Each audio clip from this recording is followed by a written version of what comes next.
여러분, 오전에 진입금지 이 표지판 가슴에서 다 떼내시라 했는데 다 떼냈습니까? 아직 못 떼낸 분도 계세요?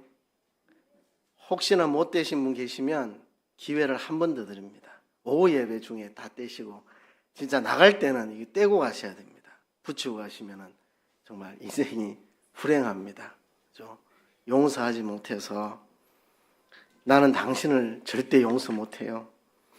절대 난 용서 안 할 테예요. 나 당신하고는 이제 절교예요. 뭐 이렇게 살면 자기도 불행하고 남도 불행합니다. 저걸 떼야 됩니다. 제가 설교 때 언뜻 이야기 들은 적이 있는데요. 제가 어릴 때 이야기입니다.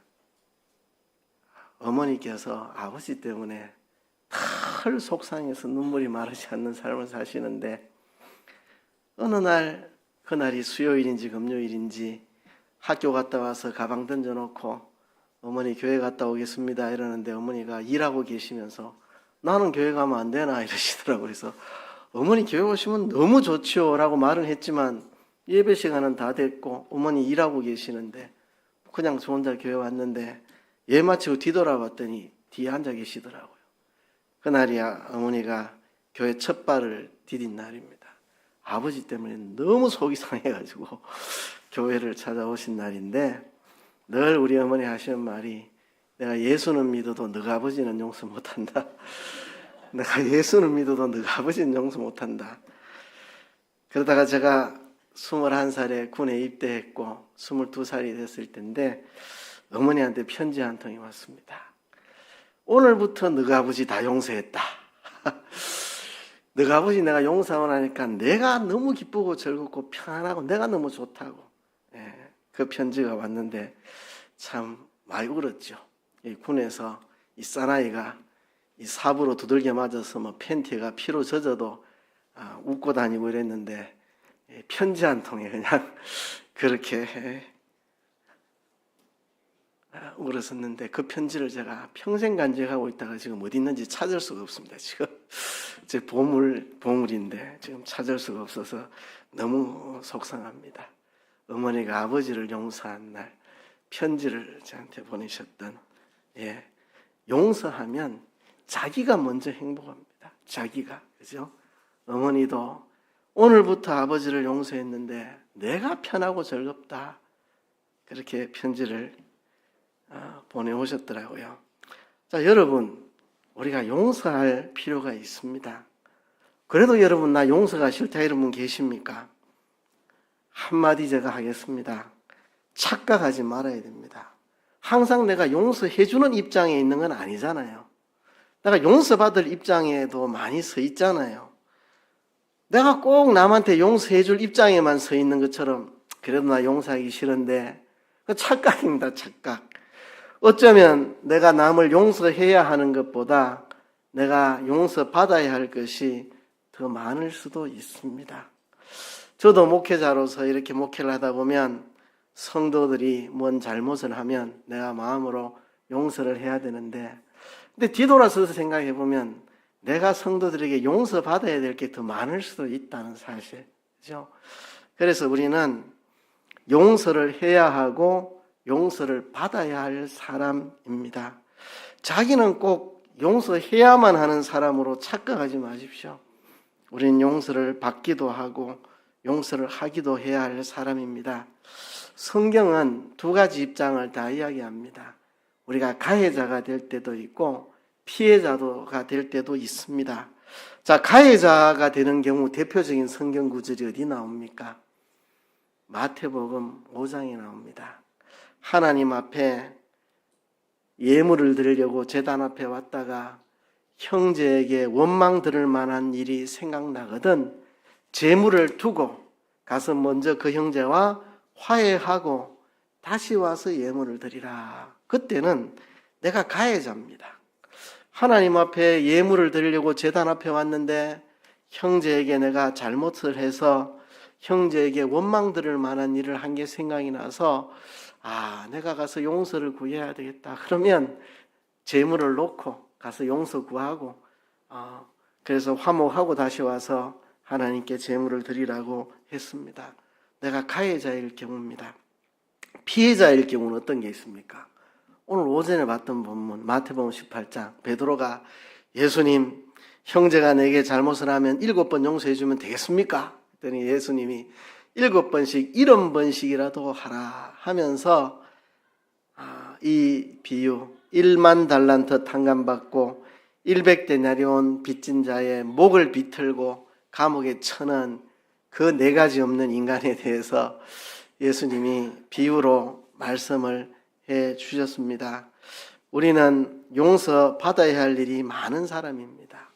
또 용서해야 할 사람들이고, 그럼 부부가 살다 보면요, 어느 부부가 할 것 없이 용서받을 것도 많고 용서할 것도 많습니다. 부부간에. 그렇잖아요. 그죠? 서로 용서를 빌어야 되고 서로 용서해야 되고, 어느 쪽이 항상 가해자고 어느 쪽이 항상 피해자는 아닙니다. 우리가 양측에 다 서 있는 사람입니다. 그래서요, 용서는 우리 삶에서 너무나도 중요한 겁니다. 일상입니다. 일상. 매일 용서 빌고 또 매일 용서해 주고, 그죠? 아내가 분명히 밥 먹고 설거지통에 넣으라 했는데 어떨 땐 설거지통에 안 넣고 가면 또 내가 용서를 빌어야죠. 그죠? 그러니까 또 용서를 받아야 되고, 그죠? 항상 서로 간에 일상적으로 용서를 하고 용서를 빌어야 되는 우리 삶입니다. 그래서 주기도문에는 용서를 중요한 요소로 담고 있습니다.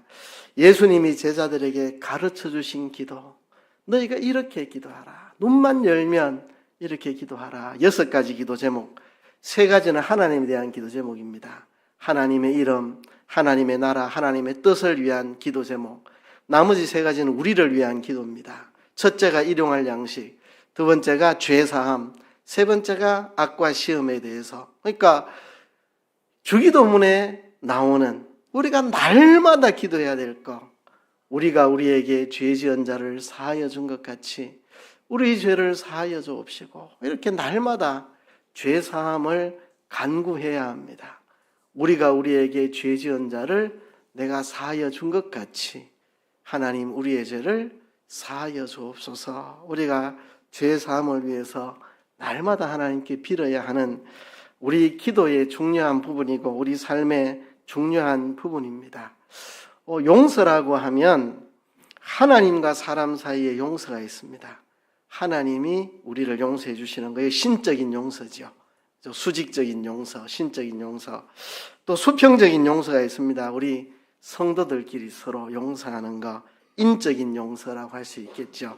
그죠? 사람과 사람 사이에 수평적으로 서로 용서하는 거. 오늘 오전 오후 설교의 핵심은 이 인적인 용서에 있습니다. 우리끼리 어떻게 죄를 용서 빌고 또 용서해 줄 수 있느냐, 그 인적인 용서에 오늘 초점을 두고 이야기를 합니다. 그런데요, 이 주기도문을 배울 때마다 혼란스러운 게 있었습니다. 제가 초신자 때 굉장히 이게 혼란스럽더라고요. 그리고 제가 목회자가 되어서는 이 질문을 굉장히 많이 받았습니다. 성경학자들도 고민하게 만드는 문제입니다. 주기도문에서 여러분 좀 혼란스럽지 않습니까? 우리가 우리에게 죄 지은 자를 사하여 준 것 같이 우리 죄를 사하여 주옵시고, 마치 우리가 죄를 사해 주는 게 원인이고 결과가 하나님이 우리 죄를 용서해 주는 게 결과같이 느껴지잖아요. 그죠? 우리가 우리에게 죄 지은 자를 사하여 준 것 같이, 이게 먼저 같고 하나님이 우리 죄를 용서해 주는 거 그 뒤에 일 같고, 우리가 우리의 죄를 용서해 주는 거, 남의 죄를 내가 용서해 주는 게 원인이고 하나님이 우리 죄를 용서해 주는 게 결과같이 보입니다. 그죠? 마치 우리가 우리에게 죄 지은 사람을 용서해 주는 게 내 공로가 되어서 이 공로를 바탕으로 하나님 우리의 죄를 사하여 주신다는 느낌, 그런 느낌이 들잖아요.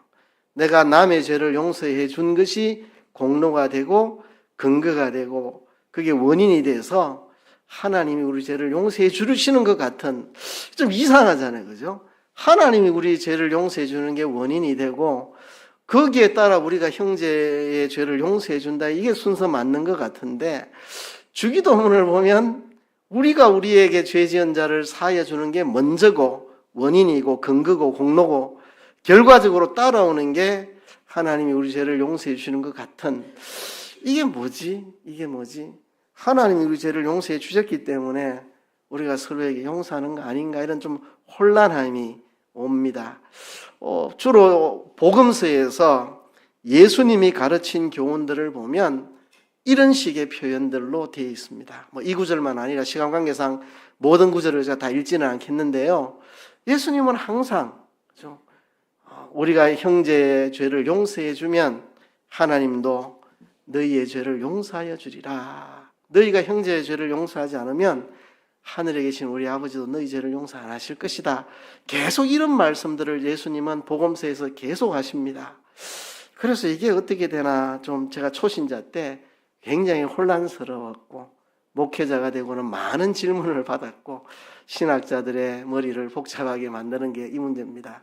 오늘 그래서 세 가지 질문을 던지고 답을 찾는 형식으로 오후 설교를 진행할 텐데요. 첫째 질문, 신적인 용서가 먼저인가, 인적인 용서가 먼저인가? 뭐가 근원이고, 뭐가 원인이고, 뭐가 결과인지, 그죠? 뭐가 동기고, 뭐가 그에 따른 것인지, 신적인 용서, 인적인 용서, 뭐가 원인이고, 먼저고, 근본인지, 이 문제에 대해서 좀 다루어 보려고 합니다. 알고 보면 별것도 아닌데, 초신자 때는 이기 때문에 많이 헤맸습니다. 오늘 이 주기도문에 아까 읽었던 우리가 우리에게 죄 지은 자를 사하여 준 것 같이 우리 죄를 사하여 주옵시고, 이게 주기도문뿐만 아니라 복음서에서 예수님이 가르치신 말씀은 대체로 이렇게 되어 있습니다. 그런데 바울이 쓴 서신들에 보면 반대로 되어 있습니다. 에베소 4장 32절 같으면 서로 친절하게 하며 불쌍히 여기며 서로 용서하기를 하나님이 그리스도 안에서 너희를 용서하신 것 같이 하라. 그러니까 하나님이 그리스도 안에서 우리를 용서하셨으니 너희도 친절하게 불쌍히 여기며 서로 용서해라. 하나님이 그리스도 안에서 우리를 용서하신 게 먼저고 원인이고 근거고, 이것을 바탕으로 너희도 그와 같이 친절하게 불쌍히 여기고 서로 용서하라, 이렇게 되어 있습니다. 복음서를 보면 인적인 용서가 먼저고 신적인 용서가 뒤따라오는 것처럼 되어 있고, 바울이 쓴 편지들에는 신적인 용서가 먼저 있어서 우리가 인적인 용서를 뒤따라하는 것 같이 되어 있고, 이 서로 달라요. 복음서랑 바울이 쓴 서신이랑 이 순서가. 예수님은 항상 너희가 형제의 죄를 용서해야 하나님이 너희를 용서하실 것이다, 이래 말했고, 바울 사도는 늘 하나님이 너희 죄를 용서하셨듯이 너희도 용서를 해야 된다, 이렇게 말하고 있습니다. 자, 이 문제를 어떻게 이해할 것인가? 그죠? 답은 이겁니다. 신적인 용서 첫 번째, 그리고 인적인 용서, 그리고 신적인 용서 두 번째, 이렇게 신적인 용서를 두 개로 쪼개야만 이해가 됩니다. 신적인 용서는 두 가지로 우리가 가를 수가 있습니다. 자, 신적인 용서 첫 번째는요, 우리가 회심 때 받은 용서입니다. 회심 때. 그러니까 예수 처음 믿을 때. 그러니까 우리가 성령으로 거듭나서 예수님을 구주로 영접할 때 과거, 현재, 미래의 모든 죄에 대한 책임을 다 탕감받은 그 죄 용서함 받은 거죠. 그래서 우리는 과거, 현재, 미래의 죄에 대한 모든 책임을 다 용서받았기 때문에 지옥 가지 않습니다. 그래서 우리가 기본권을 다 받게 된 거죠. 그죠? 예수 처음 믿을 때 과거, 현재, 미래 모든 죄 낱낱이 다 그 죄의 책임을 면제받은 거, 책임질 죄가 없습니다. 그죠? 그 용서, 이게 신적인 용서 1번입니다. 이건 회심 때 우리가 받는 용서죠. 자, 그리고 이 용서를 받은 우리가, 이 용서를 받았으니까 인적인 용서, 우리도 형제를 용서하며 살아야 됩니다. 그런데 우리가 형제를 용서하면 하나님이 우리 죄를 용서해 주시겠다고 하는 것은 뭐냐 하면 매일의 회개. 그러니까 이거는 과거, 현재, 미래의 모든 죄가 아니라 오늘 지은 죄. 하나님, 오늘 내가 누구 미워했습니다. 용서해 주세요. 하나님, 내가 오늘 누구 때렸습니다. 잘못했습니다. 하나님 용서해 주세요. 내가 오늘 누군 돈 떼먹었습니다. 하나님, 내가 잘못했습니다. 매일의 회개. 그날 지은 죄를 그날 하나님 앞에 용서를 구하는 매일의 회개. 내가 형제를 용서해야 하나님도 내가 매일의 회개를 할 때 용서해 주시겠다는 겁니다. 그죠? 이거는 죄의 오염에서 벗어나는 겁니다. 신적인 용서 1번, 저거는 죄의 책임을 면하는 겁니다. 과거, 현재, 미래에 지을 죄까지 책임지고 예수님 다 죽으셨으니까 책임을 면하는 거고, 이 신적인 용서 2번은 매일의 회개. 우리가 죄의 오염에서 아직 벗어나지 못했습니다. 죄의 책임은 다 벗어났습니다. 죄의 책임은 없습니다. 죄의 책임을 지라면 지옥 가야 됩니다. 우리 지옥 가지 않습니다. 죄의 책임을 면했기 때문에. 그러나 책임은 면하고 지옥은 안 가지만 내가 죄의 오염 가운데 있습니다. 날마다 죄의 오염에서 벗어나려고 매일같이 하나님 앞에 회개합니다. 이 회심과 매일의 회개를 구별 못하는 사람 엉뚱한 소리 자꾸 합니다. 회개한다 이러면 왜 회개하는데요? 옛날에 우리 예수 믿을 때 다 죄 사함 받았는데 왜 또 회개하는데요? 막 이런 이상한 소리 하는 사람들. 이 신적인 용서 1번과 2번을 구별 못해서 그런 겁니다. 회심 때 받은 용서와 날마다 받는 용서를 구별 못하면 이제 이게 신학적으로 혼란이 와가지고 막 이상한 소리 합니다. 구원받은 사람들도 그런 소리 잘합니다. 다 용서받았는데 왜 회개하세요? 이럽니다. 성경에 날마다 회개하라고 했는데 뭔 그런 이야기를. 그죠? 그래서 우리가 오늘 내한테 죄 지은 사람을 내가 용서할 때 하나님이 매일의 회개에 있어서 내 죄를 용서해 주신다는 거죠. 신적인 용서 1번, 저거는 회심 때 하나님과 나와의 관계를 바로 세우는 겁니다. 하나님은 내 아버지시고 나는 하나님의 자녀가 되고 관계를 정립하는 겁니다. 이제는 하나님과 나와의 관계는 변치 않습니다. 하나님은 아버지고 나는 아들이고. 그런데 관계는 문제가 없지만 이 교제에 문제가 생깁니다. 그죠? 아버지하고 내하고 관계는 문제 없지만, 뭐 부자간에 호적 파락한다고 호적이 파집니까? 그게, 그죠? 성질나면, 야, 호적 파! 이러지만, 그런다고 호적이 파집니까? 아버지는 아버지고 아들은 아들이지. 그런데, 아버지가 아들한테 잘못하든지 아들이 아버지한테 잘못하면 서로, 그죠? 눈 쳐다보기도 그렇고, 서로 어색하잖아요. 그죠? 교제가 깨집니다. 교제가. 그러니까 하나님과 우리 사이에 교제를 회복하기 위해서 날마다 회개하는 거고 날마다 용서받아야 됩니다. 용서받아야 이제 서로 눈을 쳐다보고 웃을 수가 있는 거죠. 교제가 회복이 되는 거죠. 그거를 위해서 매일의 회개를 하는데 너희가 형제의 죄를 용서 안 하면 나도 오늘의 네 회개하는 거가 나도 용서 못한다. 교제가 회복 안 된다. 그 이야기입니다. 그러니까 이렇게 보시면 됩니다. 에베소 4장 32절 이거를 말한 겁니다. 하나님께서 그리스도 안에서 우리를 용서받게 하신 그 용서를 가지고 너희도 형제를 용서하라. 에베소 4장 32절 이만 하는 거고 예수님이 하시는 말씀은 너희가 형제를 용서해야 매일의 회개에서 너희도 하나님께 용서받을 수 있다. 이 이야기를 하는 겁니다. 복음서가 말하는 이야기는 다 이겁니다.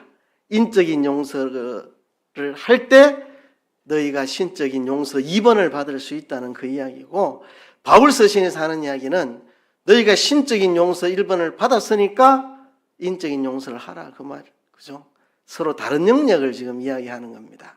이렇게 정의를 내리면 이제 혼란이 안 오시겠죠. 그죠? 그래서 신적인 용서가 두 가지다. 이거를 이해해야만 됩니다.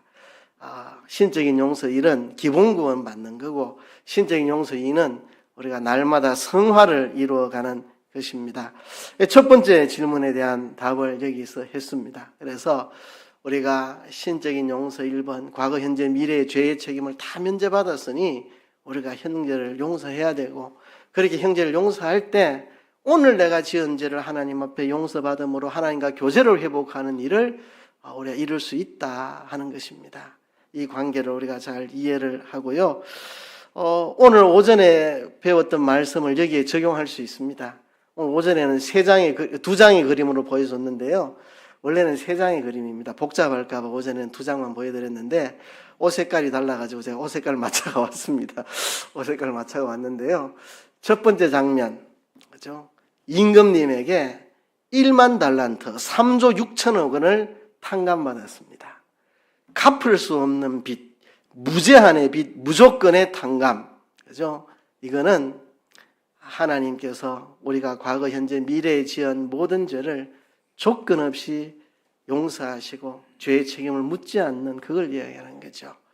두 번째 장면. 그런데 그런 용서를 받아놓고 신적 용서 1번을 받아놓고 이제 삶의 현실에서 인적인 용서를 하지 않는, 다른 사람을 용서하지 않는 이 4가지 없는 사람, 이야기 두 번째 장면. 세 번째 장면, 그러면 나도 너를 용서하지 않겠다. 나도 너를 용서하지 않겠다. 그죠? 날마다 우리가 주님 앞에 용서받아야 되는데 용서받을 수 없는, 그죠? 그래서 이게 에베소서 4장 32절 신적인 용서 1번을 받고 그걸 근거로 인적인 용서를 하라는 이야기고, 우리가 인적인 용서를 해야 하나님께서 날마다 우리가 회개할 때 우리 죄를 용서해 주신다. 이게 마태복음 6장 12절 우리가 우리에게 죄 지은 자를 사하여 준 것처럼 우리의 죄를 사하여 주옵소서, 이런 관계라고 생각하시면 되겠습니다. 이제 두 번째 질문입니다. 용서의 과정. 용서는 이 과정이 있습니다. 그냥 단박에 그냥 훅 되는 게 아니고 이런 과정들을 거쳐서 우리가 용서를 하는 것입니다. 용서는 두 사람 사이에 일어나는 거잖아요. 두 사람 사이에. 나 혼자 하는 게 아닙니다. 같이 함께 하는 겁니다. 두 사람이 용서의 첫걸음을 떼서 용서의 완성을 이루기까지 4가지 과정을 거칩니다. 첫 번째가 해악기, 두 번째가 분계기, 세 번째가 사죄기, 네 번째가 회복기. 그렇습니다. 해악기는 뭐냐 하면 한쪽이 가해자가 되고 한쪽이 피해자가 되어서 가해자가 피해자에게 해를 끼치는 겁니다. 상처를 입히거나 손해를 끼치거나 부당한 대우를 하거나 인격을 무시하거나 한 사람이 다른 사람에게 악을 행하는 것입니다. 악을 행하는 거, 이게 해악기입니다. 양측이 이거를 다 느낄 때 이게 해악기입니다. 한쪽만 느끼면, 그죠? 그거는 여기에 해당이 안 됩니다. 어린아이가 실수로 팔을 툭 벌렸는데 엄마 안경을 깨버렸다. 어린아이가 그걸 알고 깬 것도 아니고 의도적인 것도 아니고 이런 거는 해당이 안 되겠고, 그죠? 누군가 마음으로 누구를 미워했는데 미워한 사람은 알지만 미움받은 사람은 모르잖아요, 그죠? 그러니까 쌍방이, 가해자도 내가 나쁜 짓을 했구나 알고, 피해자도 저 사람 내한테 이럴 수가 있나, 쌍방 간에 느끼는 거죠. 분계기. 그러면 피해자가 분개를 합니다. 그죠? 신경질적인 반응이 나오거나 노발대발하거나 분노를 표출하거나, 아무튼 하나님의 형상대로 지음받은 나를 이렇게 무시하다니 격분하고 화가 나는 이 단계, 이 분개기입니다. 분개기. 근데 이제 피해자가 성숙해가지고 이거를 소화시킬 수 있다면 제일 좋죠. 에고 저 사람이 열등감이 심해서 저렇게 하는 건데 내가 품고 말지, 이라고 분노를 다 스스로 녹여낼 수 있으면 제일 좋습니다.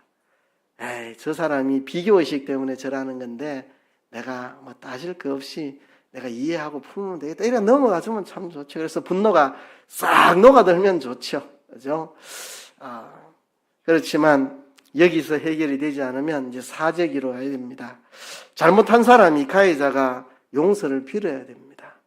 분명히 마태복음 5장에 예수님께서 하나님 앞에 예물을 드리려고 제단 앞에 왔다가도 형제에게 원망 들을 만한 일이 있거든 가서 먼저 화목하고 다시 와서 예물을 드리라. 우린 용서를 구해야 됩니다. 용서를 구해야 돼요. 이거를 떼먹으면 안 됩니다. 자꾸 이렇게 하나님 앞에 내가 잘못했다고 빌면 되지 꼭 사람한테 잘못했다고 해야 되나?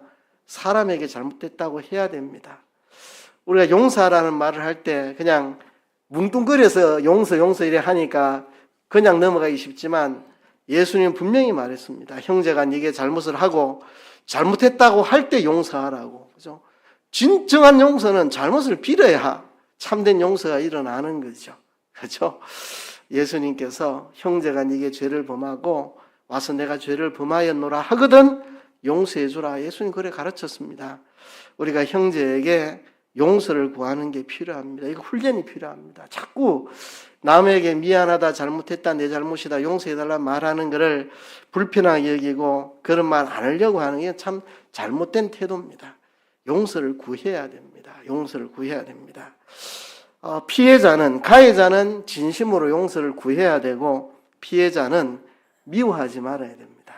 그의 행동은 잘못됐지만 그의 행동에 대해서 분노할 수는 있지만 그는 하나님의 형상대로 지음받았고 예수님의 십자가 보혈로 씻음받은 자이기 때문에 그 사람 인격에 대해서 미워해서는 안 됩니다.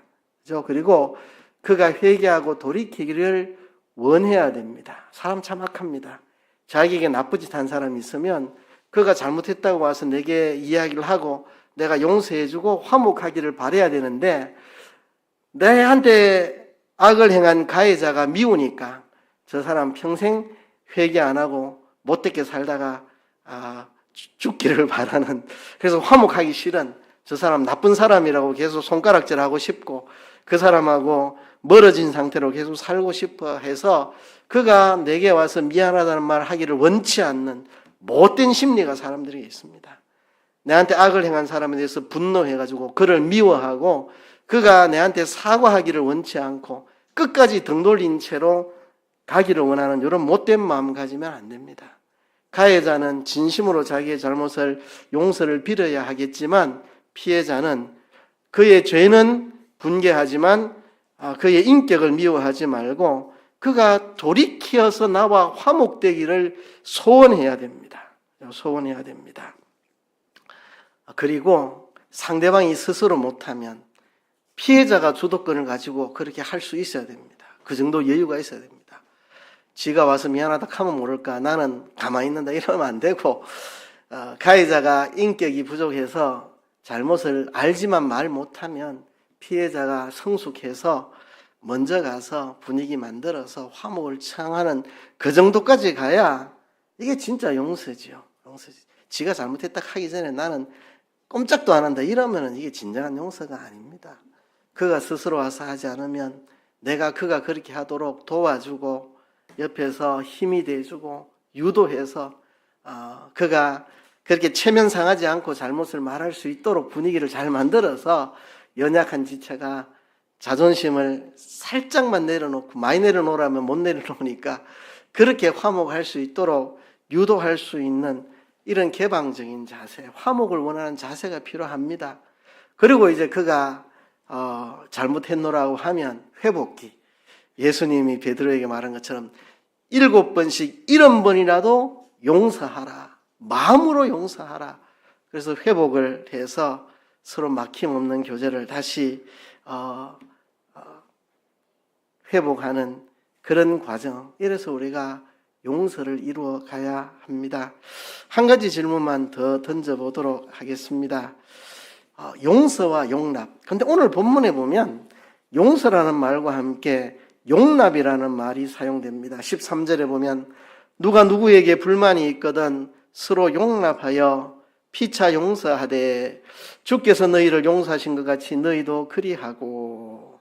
자, 바울 서신은 주께서 우리를 용서하신 것처럼 우리도 용서해야 된다, 항상 이렇게 말한다 그랬죠. 그런데 서로 용납하여서 용서해라, 서로 용납해서 용서해라, 서로 용납해서 용서해라.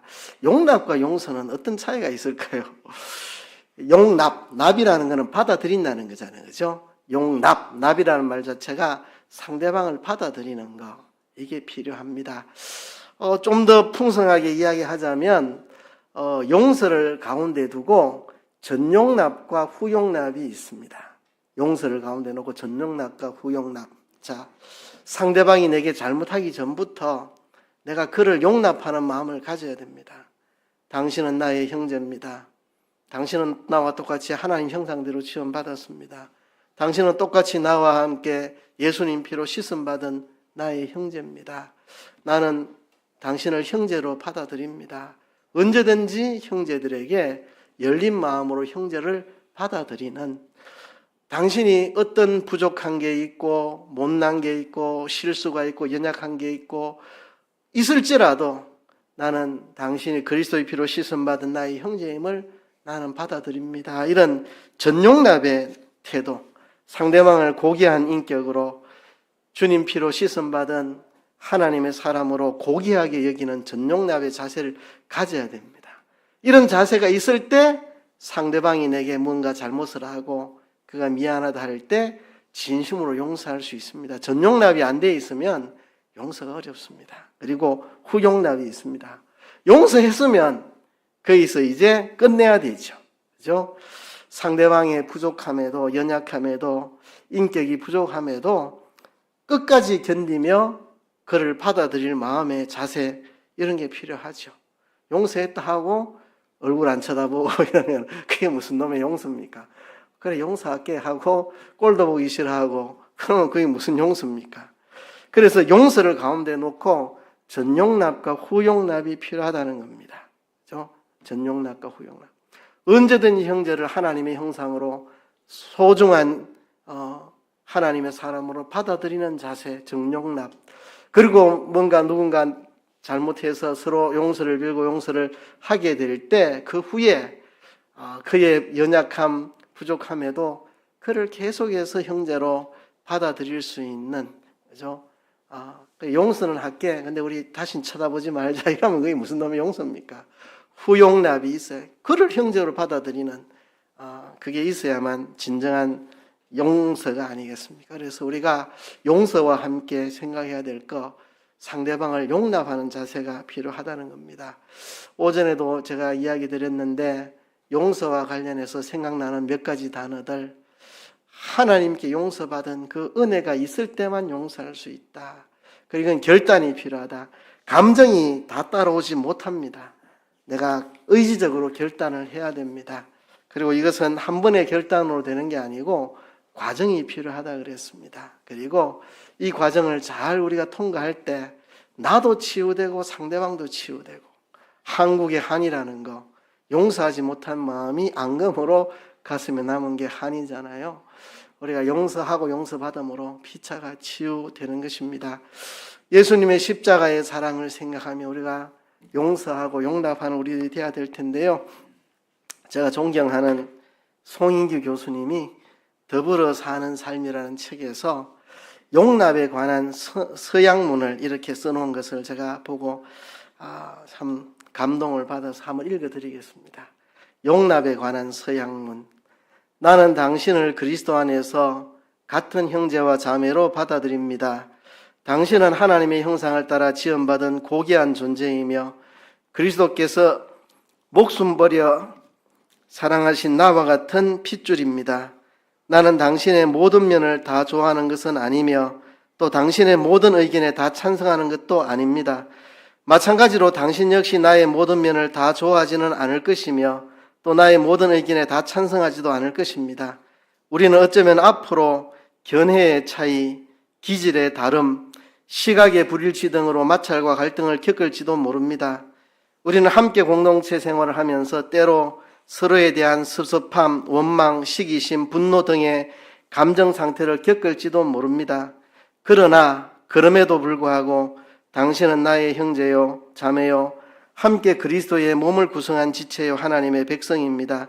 따라서 내 마음을 열고 당신과 대화하기 원하며 필요할 때마다 나 자신을 낮추어 용서를 빌고 끊임없이 섬기기를 결심합니다. 왜냐하면 이것이야말로 우리를 한 몸, 한 공동체, 한 성전으로 부르신 하나님의 뜻이라고 믿기 때문입니다. 이게 용납에 관한 서양문입니다. 이런 용납의 마음을 우리가 가지고 있을 때 비로소 우리가 용서할 수 있다는 사실입니다. 이 시간 주님 앞에 한번 기도하겠습니다. 하나님, 그리스도의 사랑으로 우리가 형제를 용납하고 그런 용납하는 터전 위에서 서로가 서로를 용서할 수 있는 우리 되게 해 주시옵소서. 다 같이 한번 통성으로 기도하겠습니다.